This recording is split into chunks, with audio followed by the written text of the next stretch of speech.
Olá, turma! Que bom voltar para a nossa segunda aula.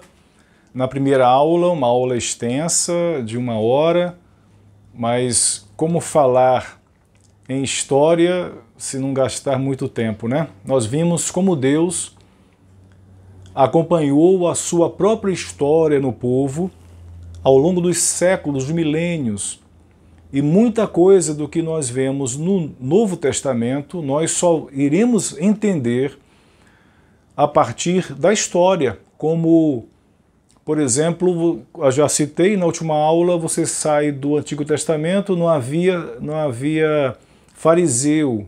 De repente você entra em Mateus, tem fariseu, tem sinagoga. São coisas que foram sendo desenvolvidas ao longo da história.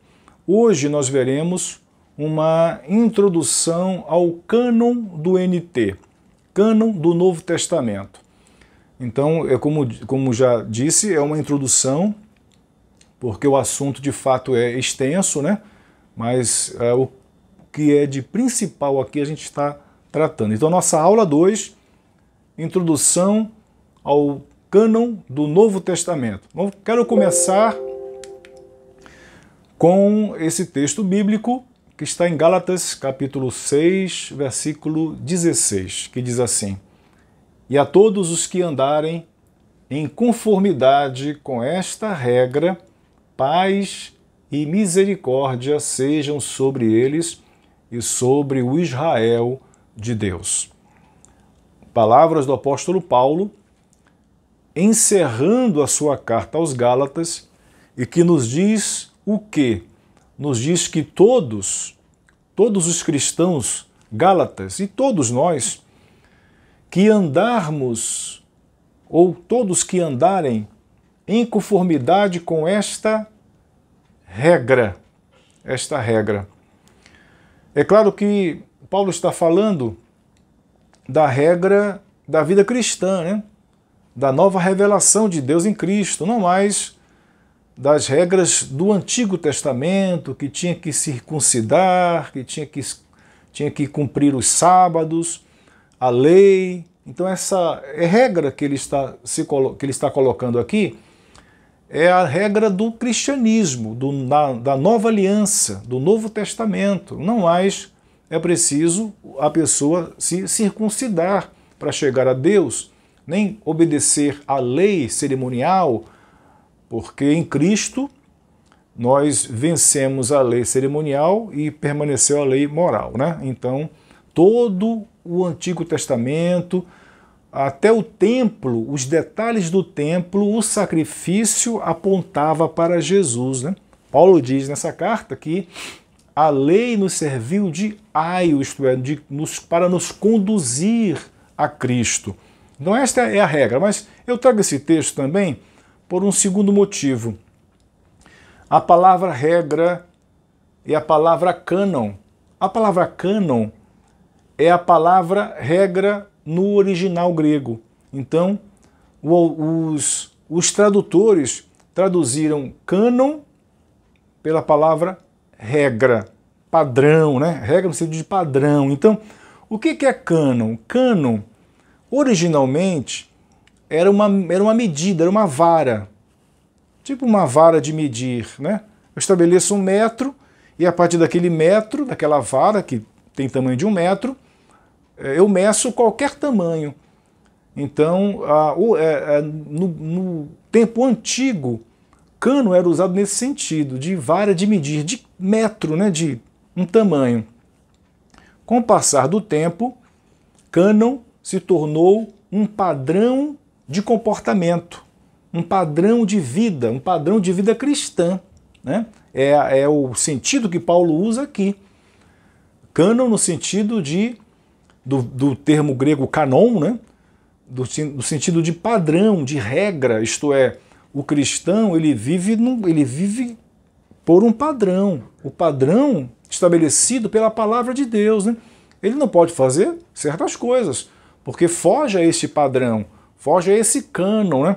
Então, este sentido de regra, de padrão, de norma que Paulo está usando aqui. Mas a palavra cânon também é usada num terceiro sentido, no sentido de relação de textos autorizados. Então a palavra cânon, depois dessa época que era usada para mostrar um padrão, uma regra de conduta, de vida, etc., começou-se a ser usada já no segundo século da era cristã para se referir ao cânon bíblico, isto é, a relação de livros da Bíblia. Então nós temos o cânon do Antigo Testamento, de 39 livros, e temos o cânon do Novo Testamento, de 27 livros.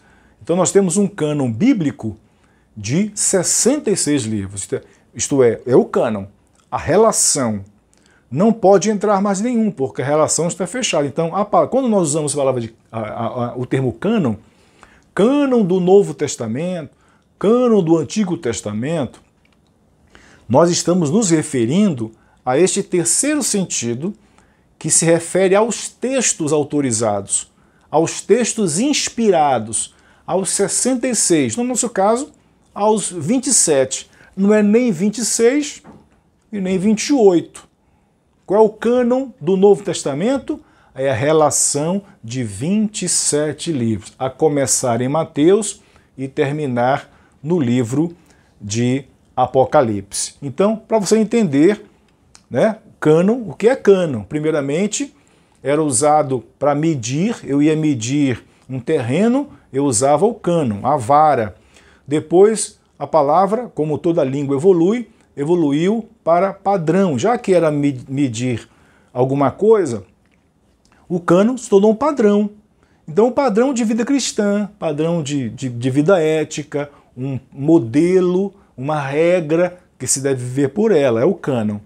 E no segundo século, portanto, depois da época de Paulo, a palavra cânon foi usada para os textos sagrados, os 27 livros de textos sagrados do Novo, 39 do Antigo Testamento. Muito bem. Eu acredito que é importante a gente passar por isto, que é a estrutura do cânon, naquele terceiro sentido, né, do cânon como livros da Bíblia.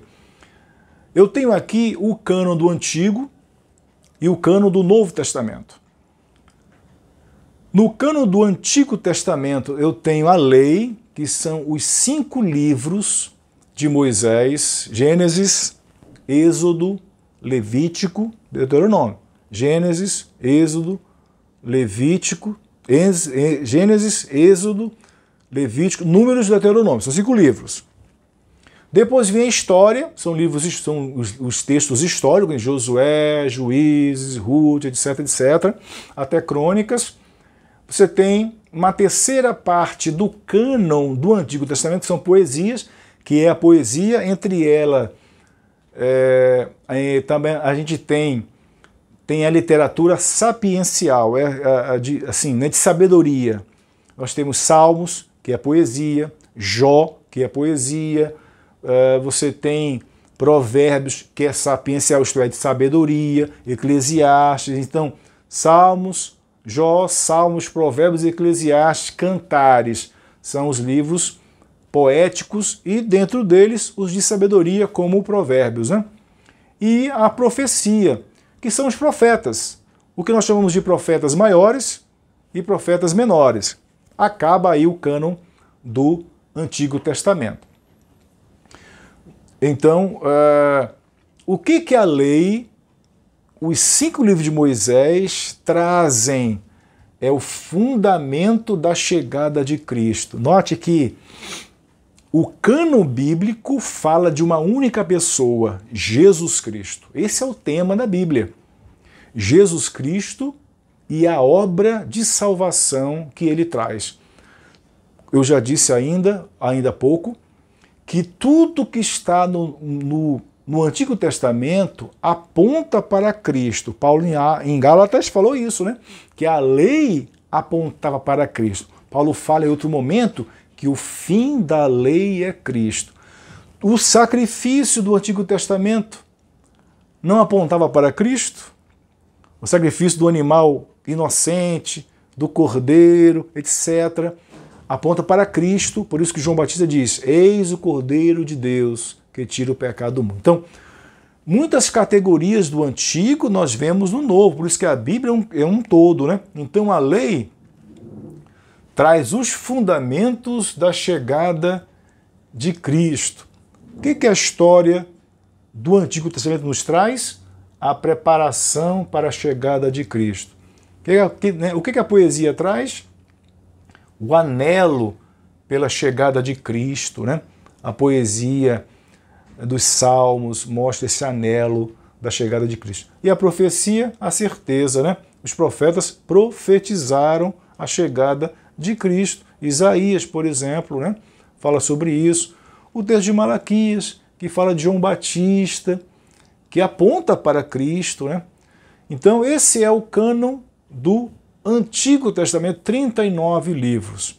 O cânon do Novo, nós temos evangelhos, os 4 evangelhos, livro de Atos, que é o livro histórico do Novo Testamento, as epístolas de Paulo, as epístolas de Pedro, as epístolas de João, as epístolas gerais, como Tiago, como Judas, e o livro de Apocalipse, que é o último livro do cânon do Novo Testamento, que é a profecia. Então, o que diz os evangelhos para nós? É a manifestação de Cristo. São nos evangelhos que nós encontramos Cristo, a história dele, né? Tem a manifestação de Cristo. No livro histórico do Novo Testamento, o livro de Atos, é a propagação de Cristo. Não é isso que Atos faz? Atos dos Apóstolos não são os apóstolos, especialmente Pedro e Paulo, proclamando Jesus, o Cristo, o Messias? É isso que Atos mostra, né? A propagação de Cristo, o anúncio, né? A pregação de Cristo. O que dizem as epístolas? É a interpretação e a aplicação de Cristo. Para isso que as epístolas foram escritas, para interpretar. Vou lhe dar um exemplo. Nos evangelhos, tem lá o texto narrativo narrando a morte de Jesus. As epístolas, que é a interpretação de Cristo, vai olhar para a narrativa dos evangelhos e vai dizer que Cristo morreu pelos nossos pecados. Isto é interpretação. Portanto, as epístolas vão tomar a história de Cristo, do que ele fez, da obra da salvação, vai interpretar. Por isso que nas epístolas nós temos as nossas doutrinas. As doutrinas estão nas epístolas, né? Por isso que é tão importante lê-las e também mais aprofundadamente estudá-las. E o Apocalipse diz o quê?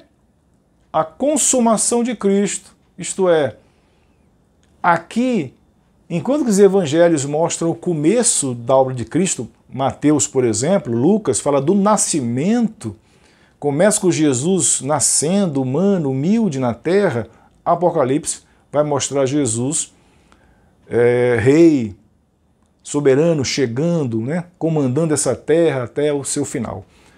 Então essa é a ideia do cânon. Então, veja que o cânon todo fala de Jesus e da obra de Deus. Lembra da história que eu falei na última aula? Que Deus é o Deus da história, porque do Senhor é a terra e a sua plenitude, o mundo e aqueles que nele habitam. Então toda a história bíblica, como diz o apóstolo Paulo, culmina em Jesus, que nasceu na plenitude do tempo. Então, tudo que está escrito na Bíblia tem um único foco e ponto de chegada, que é em Jesus. Agora, por último, quero que você perceba a simetria. O que é simetria? A igualdade, o paralelo que há entre os dois cânons. Você tem a lei, os 5 livros de Moisés, né? Que são os fundamentos da revelação, ali que tem a revelação, no Pentateuco, né?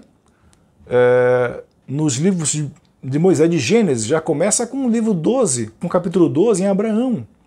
Paulo vai lá em Gálatas falar de Abraão, que somos filhos de Abraão. Olha só, os da fé são filhos de Abraão. Abraão citado no capítulo 12 de Gênesis. Então, para você perceber que a lei traz o fundamento da revelação. Onde é que está o fundamento da revelação, da manifestação da revelação no Novo Testamento? Nos Evangelhos. Então, por isso que alguns autores dizem que os Evangelhos trazem a nova lei, né? Assim como a Torá trouxe a lei de Moisés, Jesus trouxe a lei da nova aliança. Por isso que ele vai dizer, né, no Sermão do Monte, os antigos disseram isto, eu porém vos digo. Os antigos disseram aquilo, eu porém vos digo. Então ele traz os fundamentos da revelação. Você tem a história no Antigo Testamento, você tem a história do Novo Testamento. Ambas as histórias, os livros históricos do Antigo Testamento e o livro histórico do Novo Testamento mostram a mesma coisa. A evolução da revelação de Deus na história, assim como Josué, como Juízes, como Ruth, etc. A monarquia, né? 1ª e 2ª Reis, 1ª e 2ª Crônicas, mostra Deus agindo na história, assim Atos. Atos mostra Deus agindo na história. Por isso que o autor de Atos, que é Lucas, vai dizer no comecinho do livro de Atos, ele escreve para Teófilo e diz, Teófilo, eu estou escrevendo para dizer para você o que Jesus começou a fazer e ensinar, isto é, ele começou no Evangelho de Lucas e vai continuar em Atos. Atos, por exemplo, por sinal, ele é o registro da revelação de Deus conduzindo a sua igreja, assim como os livros históricos do Antigo Testamento. Então veja a simetria, né? Esse paralelo. Enquanto que no Antigo Testamento nós temos essa profecia que propaga, isto é, que mostra a certeza de Jesus, mas é uma certeza futura. As epístolas já falam da certeza e já faz doutrina delas, né? Então os apóstolos, eles são comparados aos profetas do Antigo Testamento. A autoridade abaixo de Deus na terra, por falar em nome de Deus, eram os profetas. A autoridade abaixo de Deus na terra, depois de Jesus, são os apóstolos nas suas epístolas, né? Então a igreja tomava as epístolas como algo profético mesmo, como algo vindo de Deus. Assim como os profetas falam assim diz o Senhor.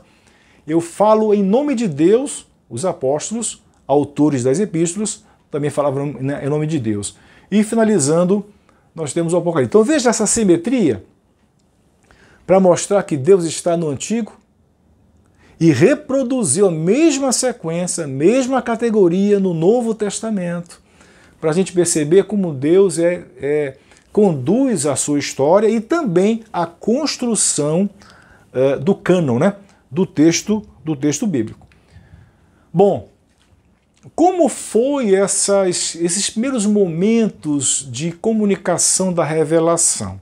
Isto é, como foi a transmissão do texto do Novo Testamento? Houve basicamente 2 períodos de transmissão. Você tem Jesus Cristo, né, que está ali falando, os apóstolos estão lá assistindo, multidão lá ouvindo, beleza. E como é que nós temos o diálogo de Jesus escrito? Alguém estava lá escrevendo? Como é que foi isso? Gravaram? Não havia gravador na época, né? E muito provavelmente ninguém estava assim simultaneamente na hora escrevendo como se fosse um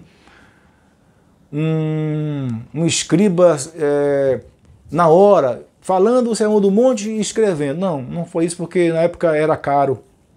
O papiro era caro, a tinta era cara e não se escrevia com facilidade como se escreve hoje. Então, como é que foi essa transmissão para chegar ao texto bíblico que nós temos hoje? Primeiro período da transmissão oral. A oralidade era muito usada no tempo bíblico do Antigo Testamento e também do Novo Testamento. Isto é, as pessoas passavam as histórias oralmente, verbalmente, contando o que Jesus fez, contando os milagres de Jesus, contando o que ele falava, falando o sermão de Jesus, para onde ele foi, quais cidades ele visitou, com quem ele curou. Isso era passado, toda a história de Jesus foi passada oralmente no primeiro período da transmissão do texto bíblico. É bem provável que também nesse período, né, de transmissão oral, alguém chegava, que durou alguns anos, né, pelo menos 30 anos. Pelo menos 30 anos de transmissão oral, para começarem a escrever os textos do Novo Testamento, os livros, né? Então, é bem provável que alguém parava, né, e redigia no pedaço de papiro, com calma, em casa, um sermão de Jesus do Monte, por exemplo, Mateus 5, 6, 7. Mateus 5, 6, 7. Redigia o Sermão do Monte, deixava lá quietinho, né?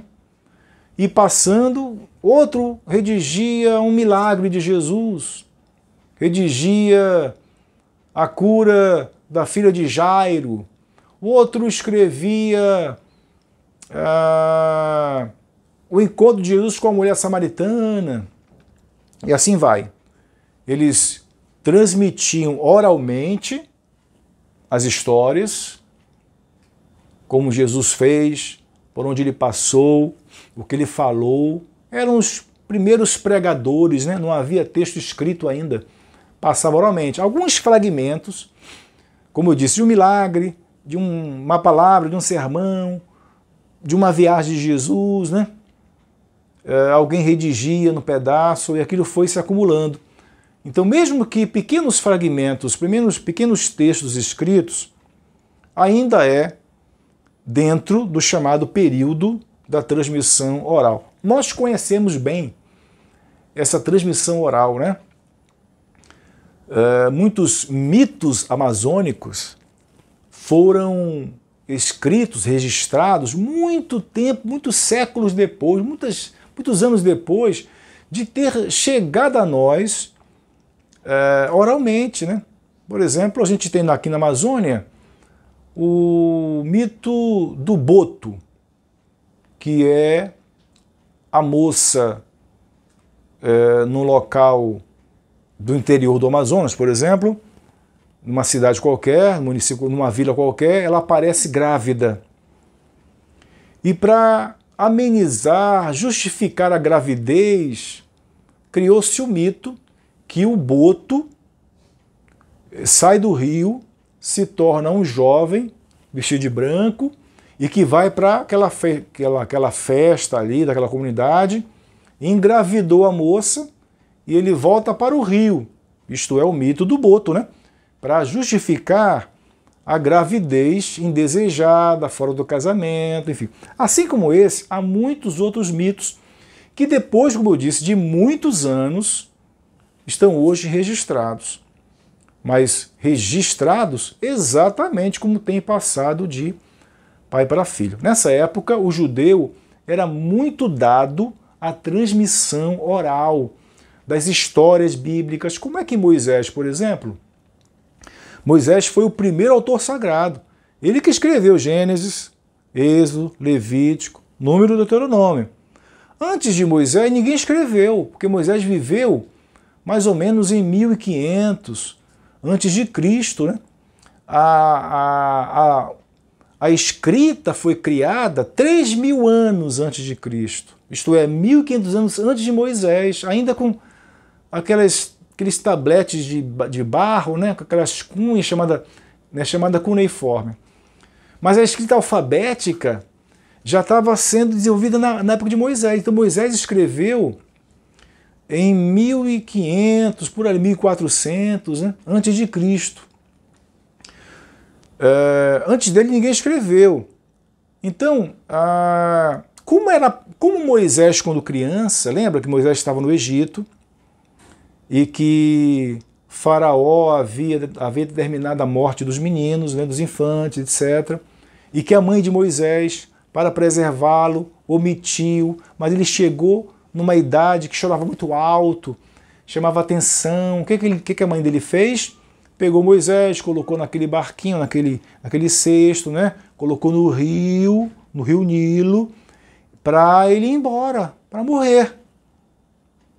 Aí lá na frente, estava lá a filha de Faraó, que viu o filho, gostou dele, criou Moisés como seu filho.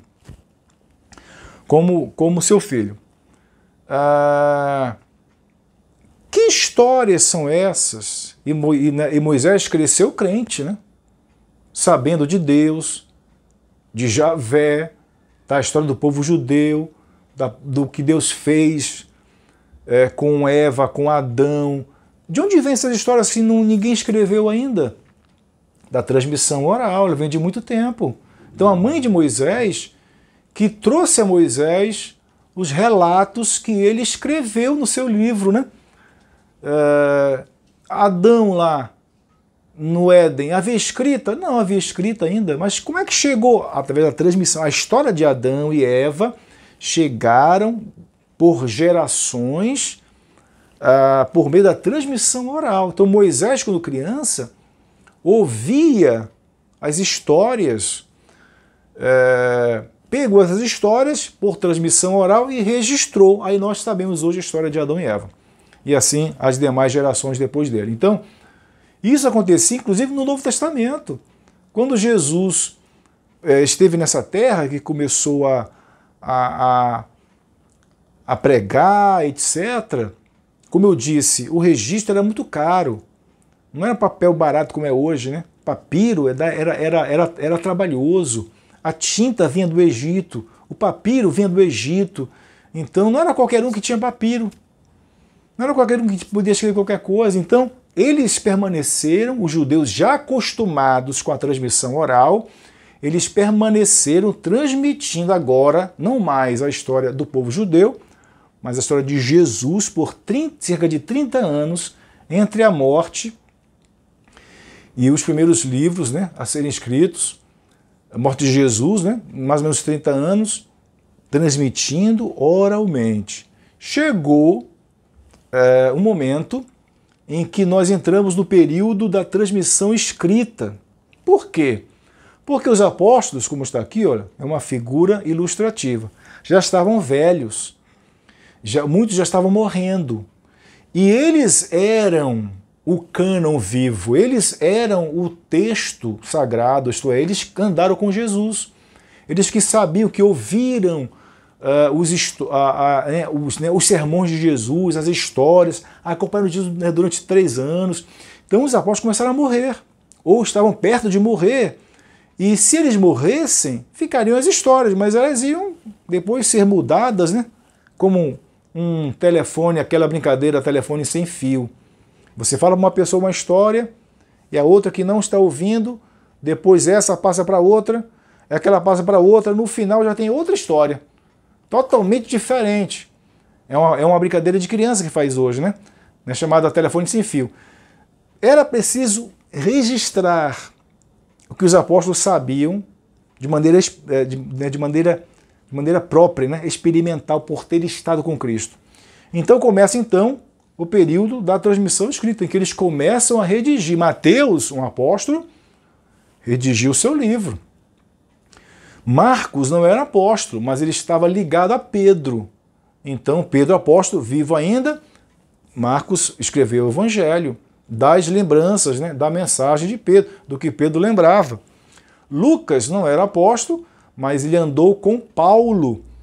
E Lucas mesmo diz, né, que ele fez uma acurada investigação. Nos primeiros versículos do livro de Lucas, ele fez uma acurada investigação com as testemunhas oculares, etc, etc.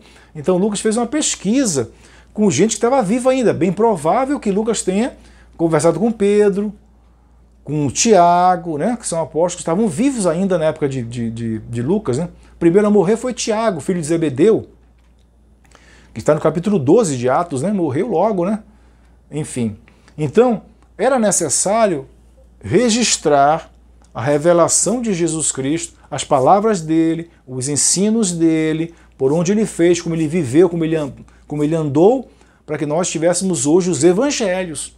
Então, nessa época, após o período de transmissão oral, começa o período da transmissão escrita, que começa a preservar as histórias. Pronto, preservou a história escrita, ninguém muda, tá? É sempre aquela, né? Essa é a ideia.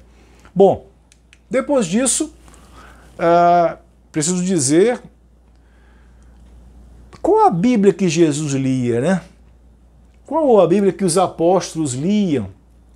É importante tocar nesse assunto da Bíblia e o que Jesus e os apóstolos liam. Primeiro, nós já conhecemos a Septuaginta. Na época de Jesus, Jesus usava a Septuaginta. Usava também a Torá grega, claro, está aqui, ó. A Torá, escrita em hebraico, né? Então havia, na época de Jesus, duas versões do Antigo Testamento. Uma em grego, como nós já conhecemos, 270 a.C., né? E a Bíblia hebraica, o texto hebraico, que era lido na sinagoga, né, no templo, etc.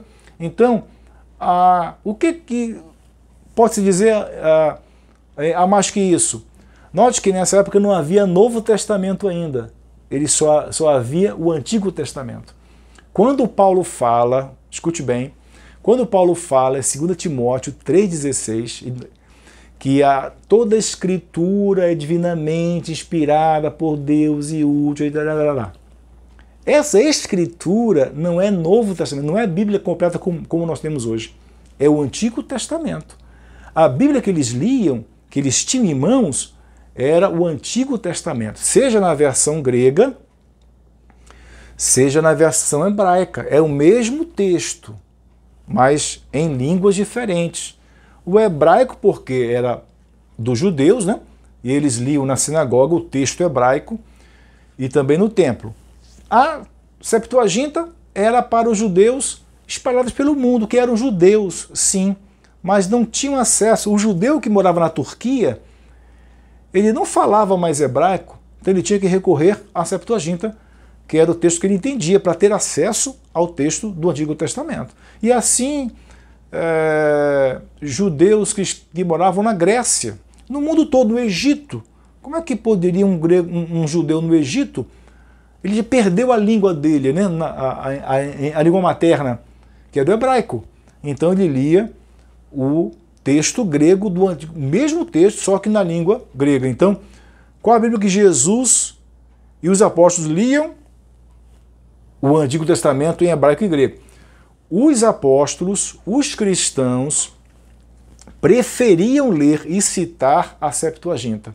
Então tem muita citação tirada do Novo Testamento, tirada da Septuaginta e não do texto hebraico, né? Então isso é importante. Um outro dado é os textos cristãos foram sendo aceitos já do Novo Testamento, já no primeiro século, né? E a gente já consegue ver isso. Então, os primeiros escritos do Novo Testamento na igreja primitiva. Como é que a igreja primitiva começava a olhar os textos que nós temos hoje? Então, vou lhe dar alguns textos de exemplo. Olha só, 2 Pedro é um texto clássico. 2 Pedro 3, 15 e 16 vai dizer o seguinte. É Pedro falando. E considerem a longanimidade de nosso Senhor como oportunidade de salvação, como também o nosso amado irmão Paulo escreveu a vocês segundo a sabedoria que lhe foi dada. Ao falar a respeito desses assuntos, como de fato costuma fazer em todas as suas cartas, olha só, Pedro, já mais ou menos na década de 60, 70, ele já falava que Paulo escreveu cartas e que essas cartas eram conhecidas dos seus leitores. Pedro escreveu para igrejas da Ásia Menor. Então as igrejas da Ásia Menor conheciam as cartas de Paulo. Pedro reconhece isso ao falar a respeito desses assuntos, como de fato costuma fazer em todas as suas cartas. Então, isso é um dado importantíssimo. Já no primeiro século, ainda Pedro vivo, da década de 60, Jesus morreu em 30, né? E Pedro está em 60 aqui.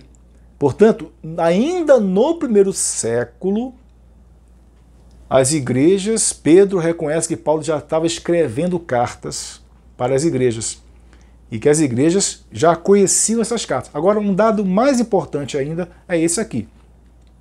Nelas, isto é, nas cartas, há certas coisas difíceis de entender que aqueles que não têm instrução e são instáveis deturparão, como também deturparão as demais escrituras para a própria destruição deles.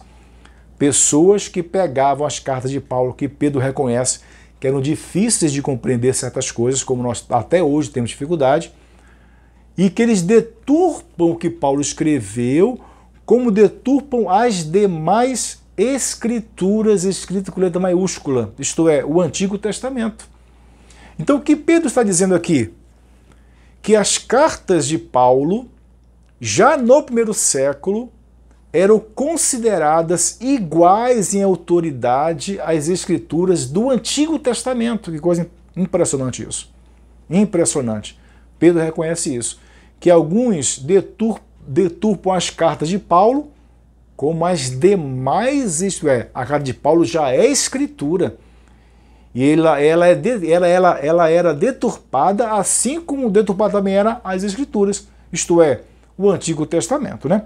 Outro texto é este aqui, 1 Tessalonicenses 5,27, que diz o seguinte: peço com insistência, em nome do Senhor, que esta carta, qual carta? 1 Tessalonicenses. Que esta carta seja lida por todos os irmãos. Então Paulo está dizendo que essa carta não era para ser lida pela diretoria da igreja, ou por alguém especial na igreja, mas por toda a igreja, porque as cartas eram inspiradas, né? Então Paulo reconhecia que o que ele escrevia vinha de Deus e que servia para a igreja. Outro texto, Colossenses capítulo 4, versículo 16, que diz assim, mais uma carta de Paulo. E depois que esta carta, isto é, Colossenses, tiver sido lida entre vocês, façam com que seja lida também na igreja dos Laodicenses. Laodiceia é uma cidade que a gente conhece a partir do Apocalipse. João escreveu uma carta para a igreja de Laodiceia, era uma cidade grega. Então o que Paulo diz aqui, perto de Colossos, né, essa cidade? Que a carta endereçada à igreja de Colossos, isto é, Colossenses, fosse lida também na outra igreja, na outra cidade chamada Laodiceia. E vocês, Paulo continua, leiam também a carta que vier de Laodiceia. Note que Paulo reconhece que as suas cartas são cartas inspiradas e que a igreja começava a guardar essas cartas. Lembra de Pedro? Que deturpam as cartas de Paulo e as demais escrituras. Então, já no primeiro século, a igreja reconhecia a autoridade espiritual das cartas de Paulo. Veja agora, 1 Timóteo, capítulo 5, versículo 18, Paulo escreve a Timóteo dizendo o seguinte: pois a Escritura declara, entre aspas, porque é uma citação, né? Eu tenho aqui duas citações. Primeira, não amordace o boi quando ele pisa o trigo. Paulo diz que a Escritura, em letra maiúscula, declara. Ele faz uma citação do Antigo Testamento. Não amordace o boi quando ele pisa o trigo. E ainda, Paulo diz, e ainda, aí abre novas aspas, isto é, uma segunda citação. O trabalhador é digno do seu salário. Paulo faz duas citações. A primeira, do Antigo Testamento. E agora ele faz uma citação do Novo Testamento. Isto é, Escritura e Escritura, assim como Pedro fala, né? Na sua carta. A frase, note bem, a frase o trabalhador é digno do seu salário encontra-se em Lucas capítulo 10, verso 7. Paulo, ao escrever para Timóteo, ele cita a Escritura, isto é, Antigo Testamento e o Evangelho de Lucas, que é considerado por Paulo, então, inspirado Escritura. Essa frase, essa citação, o trabalhador é digno do seu salário, encontra-se em Lucas 10, 7. Está aqui, Lucas 10, 7. Fiquem na mesma casa, disse Jesus para os discípulos, comendo e bebendo do que eles tiverem, porque o trabalhador é digno do seu salário. Não fiquem mudando de casa em casa. Paulo vai citar o que Lucas registrou no seu evangelho das palavras de Jesus. Então o que quer dizer isso? Quer dizer que Paulo está considerando o evangelho de Lucas, o mesmo Lucas que o acompanhou nas viagens, a partir da segunda viagem missionária, como Escritura. Que coisa impressionante. Então, já no primeiro século, os evangelhos, as cartas de Paulo já eram recepcionadas pela igreja como texto inspirado, autoritativo, portanto, Escritura. Então, não foi nenhum concílio que decidiu isso. Alguns dizem, né, que o concílio de Nicéia, em 325, fechou o cânon. Primeiro, o concílio de Nicéia nunca tratou de cânon. Ele tratou de cristologia, não foi de cânon. E nenhum concílio, nem de Nicéia, nenhum outro, tratou de fechar o cânon, porque o cânon, na verdade, quem fechou foi a própria igreja, reconhecendo os textos bíblicos, os textos sagrados dos apóstolos, os evangelhos e assim por diante. Quero abrir um parêntese, só um concílio foi reunido para fechar o cânon, que foi o concílio de Trento, no século XVI, para incluir os livros apócrifos que a Igreja Católica inclui no seu Antigo Testamento. 7 livros a mais, tá certo? Então, só uma vez na história que um concílio se reuniu para definir livros canônicos, que para a Igreja Católica, em 1546, século XVI, incluiu os apócrifos que nós não adotamos, né? Muito bem. O que é o Novo Testamento, então? Vimos os textos bíblicos que foram aceitos pela igreja, que traz mensagem de Jesus, que traz a interpretação acerca de Jesus, né? Ele morreu, isto é, consta nos evangelhos. Pelos nossos pecados, conteúdo epistolar, isto é, das cartas, que interpretam o evento, né? Cristo, né? Então, mas o que é, eu tenho que pensar com vocês, o que é o Novo Testamento? Bom, antes de entrar nesse texto, às vezes esse termo testamento não comunica muito para nós, porque para nós testamento é alguém que morre e deixa um testamento. Na verdade, o termo grego original para testamento é diateque, é aliança, é pacto. Então, seria mais correto, em vez de chamar Novo Testamento, chamar Nova Aliança. Assim como o Antigo Testamento é chamado de Antiga Aliança, o Novo deveria ser chamado de Nova Aliança. Esse é o termo correto. Mas por que, professor, que vem testamento, então? Porque o português ele vem do latim. Então, no latim, no grego é diateque. Quando traduziu-se o texto bíblico do grego para o latim, veio como testamentum. Do latim para o português, testamento. Então, o nome da parte da Bíblia que chama Novo Testamento, ele não veio do grego, kaine diateque, Nova Aliança. Ele vem do Novum Testamentum, vem do latim, de uma versão latina chamada Vulgata, que é um assunto longo, enfim, eu não quero entrar nesse assunto. Mas vou provar biblicamente isso que eu estou falando, que não deveria ser Novo Testamento, deveria ser Nova Aliança, porque de fato é o que ela é, a Nova Aliança em Cristo. Assim como o Antigo Testamento é a Antiga Aliança, o Novo é a Nova Aliança, né? Mas, como disse, como veio do latim, veio testamento e aqui chegou a ser testamento. Olhe para esse texto aqui em Jeremias, alguns versículos de Jeremias 31. Jeremias 31, 31. O que diz aqui? Eis aí vem de profecia de Jeremias.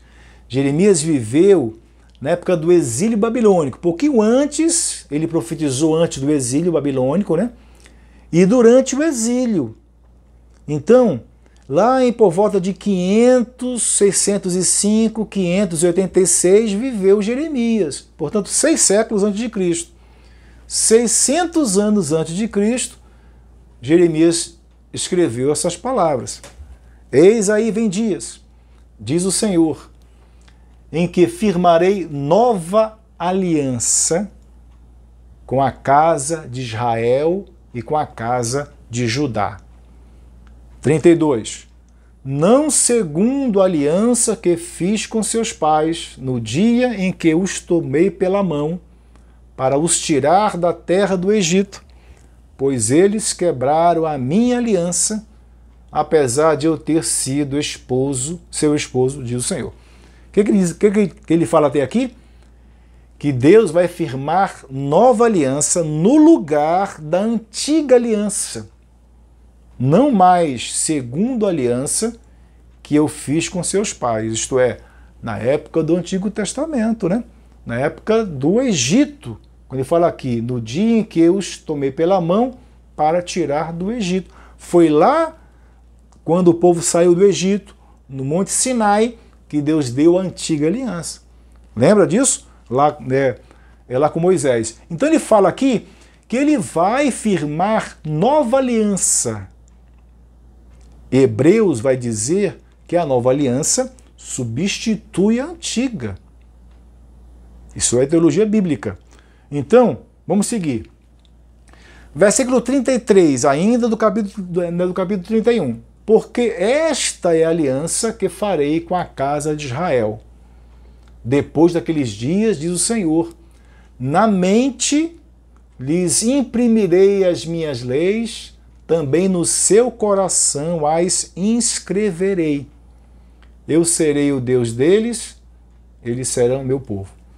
Não mais uma lei escrita em pedra, mas uma lei escrita no coração. No coração. Então, na mente, né? Isto é, Jeremias está profetizando a nova aliança. 34. Não ensinará jamais cada um ao seu próximo, nem cada um ao seu irmão, dizendo, conheça o Senhor, porque todos me conhecerão, desde o menor até o maior deles, diz o Senhor, pois perdoarei as suas iniquidades e dos seus pecados jamais me lembrarei. Bom, aqui fecha a profecia de Jeremias, que Deus ia firmar uma nova aliança, diferente daquela da antiga aliança, da época lá do deserto, né, do Sinai, com Moisés, a aliança escrita lá, etc. Não mais escrita na pedra, mas escrita na mente e no coração. Agora olha esse texto. Lucas 22, 20. Do mesmo modo, depois da ceia, pegou o cálice. Quem pegou o cálice? Jesus. dizendo: este cálice é a nova aliança no meu sangue, derramado por vocês. Jesus, então, está dizendo que o seu sacrifício, isso aqui é a última ceia, antes da morte dele, ele está na ceia com os discípulos, ele diz que este cálice, o cálice que tinha o suco de uva, né, o vinho, representando o sangue dele, este cálice, isto é, o meu sangue, é a nova aliança, feita no sacrifício dele. Então, a nova aliança se baseia no sacrifício de Jesus. Então, o Novo Testamento, isto é, a nova aliança, dos 27 livros, falam do sacrifício de Jesus e do que ele representa para cada um de nós. Vamos ver esse texto que nos mostra o quê? Que a igreja primitiva compreendeu o conceito de nova aliança. Jesus disse isso lá na ceia. E a igreja primitiva reconheceu essa forma de pensar que a nova aliança é no sacrifício de Jesus Cristo. 1 Coríntios 11, 23 a 26, e nós vamos encerrar com esse texto aqui, tá? Vamos acabar nossa aula com essa leitura, porque, palavra de Paulo, eu recebi do Senhor o que também lhes entreguei, que o Senhor Jesus, na noite que foi traído, pegou o pão. Paulo fala daquele texto de Lucas, da última ceia, e tendo dado graças, o partiu e disse: isto é o meu corpo, que é dado por vocês, façam isto em memória de mim. Do mesmo modo, disse Jesus, depois da ceia, pegou também um cálice, dizendo: este cálice, lembra de Lucas? Este cálice, o cálice tinha o vinho, representando o sangue. Este cálice é a nova aliança no meu sangue, exatamente como está em Lucas. Façam isto todas as vezes que o beberem em memória de mim.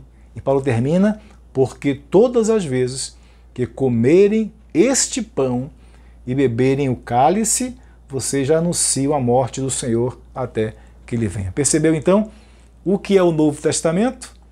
O Novo Testamento é a nova aliança no sangue de Jesus, isto é, no sacrifício de Jesus na cruz do Calvário, e o que isto representa e traz para nós como bênção espiritual da salvação. Bom, nós vamos ficar por aqui. O objetivo dessa aula é uma introdução ao cânon, isto é, introdução aos livros do Novo Testamento, né? Então, espero que tenha sido produtivo. O conteúdo é grande, mesmo assim, mesmo que seja uma introdução é grande, mas para a gente se sentir mais preparadinho para entrar nos livros. Então, a partir da próxima aula, que será a nossa terceira aula, nós vamos entrar nos evangelhos. Primeiramente, os evangelhos sinóticos, tá certo? Então, que Deus abençoe a vida de vocês, que esta nova aliança no sacrifício de Jesus Cristo, escrita no Novo Testamento, nos 27 livros, possa nortear a nossa vida e possa nos abençoar todas as vezes que tivermos acesso ao texto bíblico, para nos transformar todos os dias, nos edificar e nos impulsionar a levar essa mesma mensagem de séculos atrás para os nossos que estão hoje e para a próxima geração. Muito obrigado, até a próxima aula.